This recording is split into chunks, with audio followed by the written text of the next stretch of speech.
Aquí en el castillo de Auckland, los obispos de Durham han tenido su residencia principal durante casi 900 años. Es un lugar extraordinario, lleno de historia, cultura y memorias. Muchos de estos edificios son en sí mismos símbolos de fe y esperanza. Han atravesado tiempos duros y a menudo los obispos han tenido que reconstruir partes, y esta gran capilla es una de ellas. Cuando los obispos han vivido aquí, han usado este lugar como un símbolo de esperanza para toda la comunidad.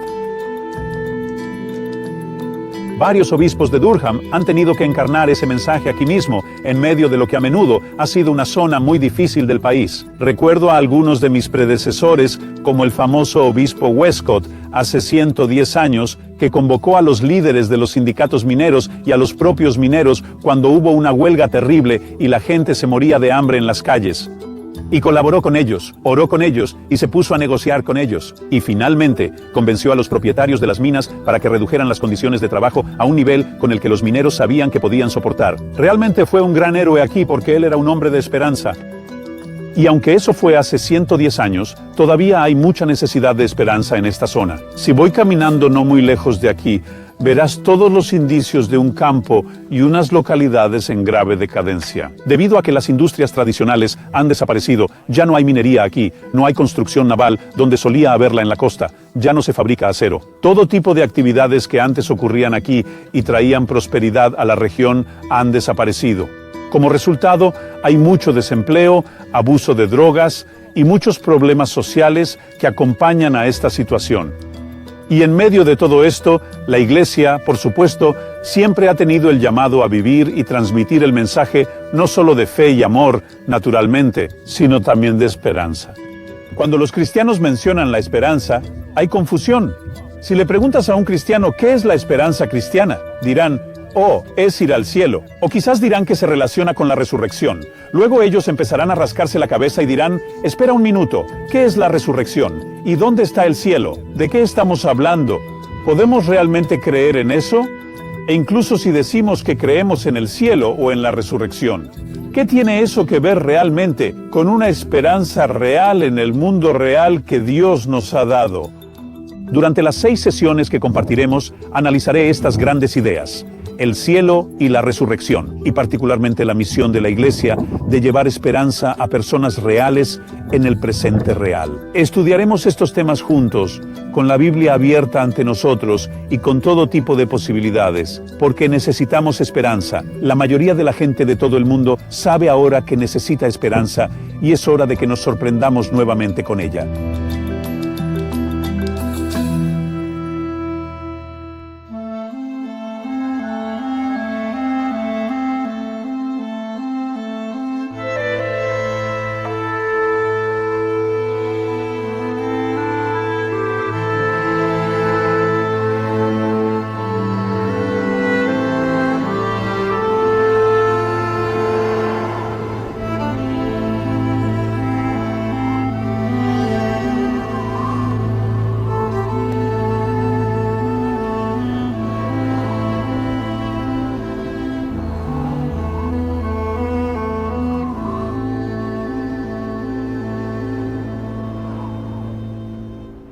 No solamente 1 o 2 lugares del noreste de Inglaterra tienen motivos para preguntarse si existe la esperanza.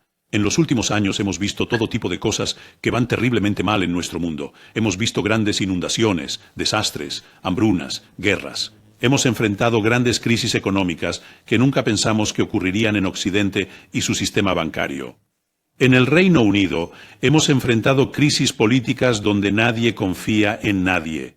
Y así sucesivamente, y para colmo, hemos sufrido catástrofes nacionales e internacionales de gran envergadura. Por supuesto, el 11 de septiembre es conocido por todos, pero también ese tsunami extraordinario que devastó el Océano Índico hace poco, y luego terremotos enormes y entre otros eventos. Y para muchas personas que se han criado en un entorno razonablemente cómodo, pensando que la vida puede discurrir sin problemas y que las cosas desagradables le ocurren a 1 o 2 personas en otros lugares, de repente surge la pregunta, ¿hay realmente esperanza? ¿Estamos solo en un mundo de tinieblas? ¿No hay nada más que esperar? Ahora, en este punto, algunos cristianos toman un camino y otros toman otro, pero hay dos formas particulares en las que se producen muchos errores. Algunos cristianos tienden a decir, bueno, tenemos este libro llamado la Biblia, y en realidad es un código secreto que nos da una pista de cómo se desarrollará y acabará todo. Y si pudiera usted descifrarlo, vería referencias al ascenso de Rusia, por ejemplo, en la última generación, o el ascenso de la Unión Europea en tiempos recientes y muchos otros eventos nacionales e internacionales. Y algunos dicen que en realidad están escritas aquí en la Biblia, y si tan solo pudiésemos conocer la clave, podríamos descifrar hacia dónde va todo, y entonces podríamos tener esperanza. Ahora bien, estoy de acuerdo con la mayoría del cristianismo tradicional y de la comunidad académica tradicional en que esa no es la forma de leer la Biblia. Algunas personas dicen que, bueno, al leer la Biblia, vemos que hay una esperanza que consiste en irse de este mundo por completo y llegar a un lugar maravilloso llamado cielo, y simplemente dejaremos este viejo mundo malvado atrás. ¿A quién le importan las crisis económicas? ¿A quién le importa no tener trabajo? ¿A quién le importan los maremotos? Vamos a morir tarde o temprano, así que mejor que sea pronto si vamos a un lugar mejor que este. Y frecuentemente ellos dicen que encuentran esto en la misma Biblia. Ahora, por supuesto, la Biblia nos habla de muchas dimensiones de la vida humana, de la vida en este mundo, y nos advierte contra la idea de que el mundo actual que podemos tocar, ver y medir es todo lo que hay. La Biblia no dice que este mundo actual sea solo un desperdicio de espacio y tiempo, ni que nos vamos a ir a otro lugar totalmente distinto. La Biblia tiene una visión muy diferente.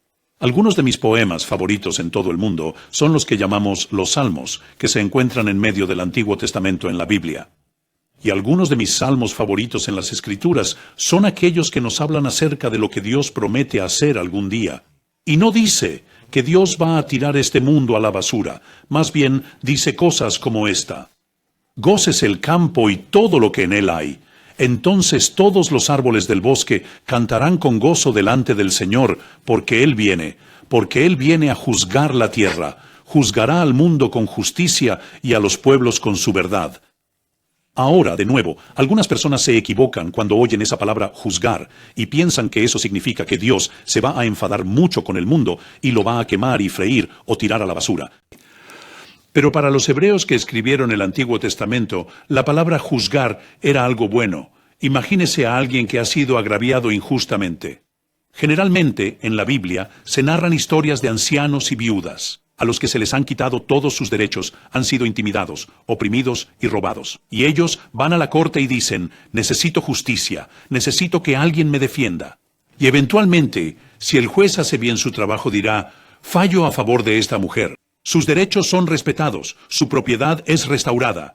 Ahora esa señora va a salir de la corte y celebrar y tener una fiesta, porque la sentencia ha sido dictada de acuerdo a la verdad y la justicia, y así es como será también para todo el mundo. Y la gran historia de la Biblia, de principio a fin, es la historia de Dios creando un mundo maravilloso, un mundo que luego, de alguna manera, es difícil de explicar cómo, se va deteriorando, pero con la promesa de Dios de arreglarlo todo algún día. Y podemos trazar una línea recta desde salmos como ese, pasando por pasajes como el libro de Isaías, que está repleto de grandes declaraciones sobre los planes de Dios para toda la creación, como que el lobo se acueste junto al cordero, o que toda la creación sea enderezada nuevamente, o que cosas como las espinas y los cardos del jardín sean sustituidos por hermosos arbustos florecientes. Puedes ir desde estos pasajes del Antiguo Testamento hasta el final del Nuevo Testamento, donde aparece de nuevo este cuadro en la última escena del Nuevo Testamento, en el libro del Apocalipsis. No trata de personas que abandonan la tierra y suben a un lugar llamado cielo, sino más bien trata de la ciudad celestial que desciende para estar aquí en la tierra, de tal modo que el cielo y la tierra se unifiquen. Esa es la gran esperanza que se nos presenta a lo largo de toda la Biblia. Y de hecho es algo que ya está ahí si tan solo supiéramos cómo leerlos, en los mismos evangelios, en Mateo, Marcos, Lucas y Juan. Porque Jesús, al enseñar en Mateo, Marcos, Lucas y Juan, Él no nos está enseñando cómo dejar este mundo e ir a vivir a otra parte. Él nos enseñó a orar, después de todo, que venga tu reino en la tierra así como en el cielo. Y como ya saben, Él lo hizo.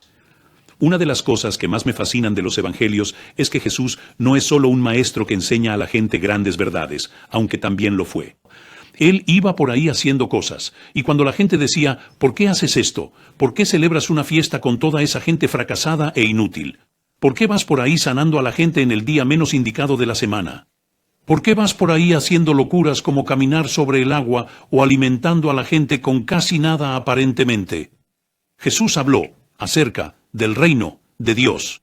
La idea del reino de Dios es muy complicada para nosotros porque la palabra reino tiene todo tipo de significados en nuestro mundo, que nunca tuvo en el primer siglo. En esencia, esto es lo que significaba.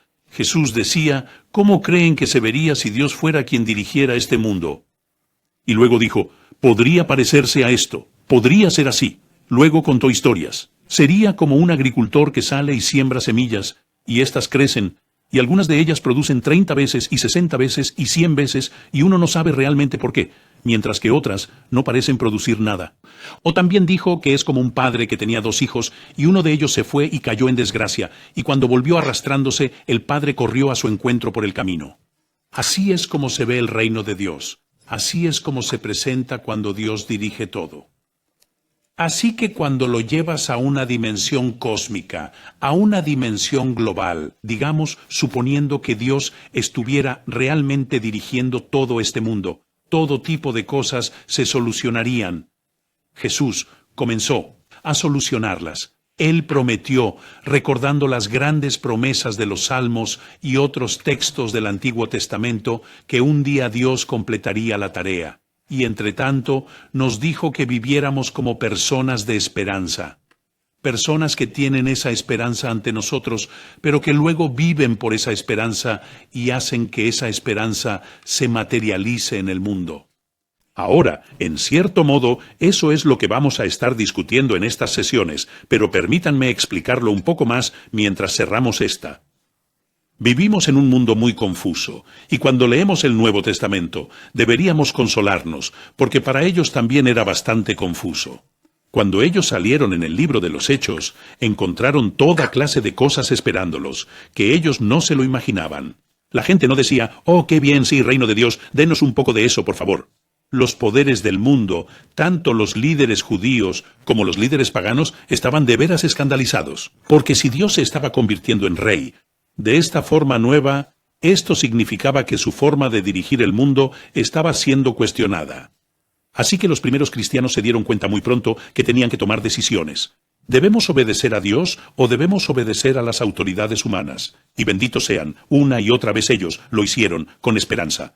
O sea, ellos creían que si realmente obedecían a Dios y anunciaban y ponían en marcha su reino, entonces, a la larga, las autoridades humanas podrían enojarse y ser muy desagradables, y lo fueron. Pero en realidad, las buenas nuevas de la esperanza de Dios iban a triunfar, tanto en los corazones y las vidas de los hombres y mujeres, como también en las comunidades. Y así, al leer las epístolas de Pablo, por ejemplo, lo vemos hablar una y otra vez de la esperanza. Lo dice en un pasaje maravilloso en el que va uniendo los hilos de toda la epístola a los romanos.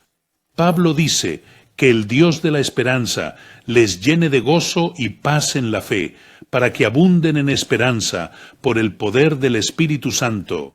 Y es muy interesante que eso es lo que él elige decir justo al final de ese gran y largo argumento teológico en la carta a los romanos.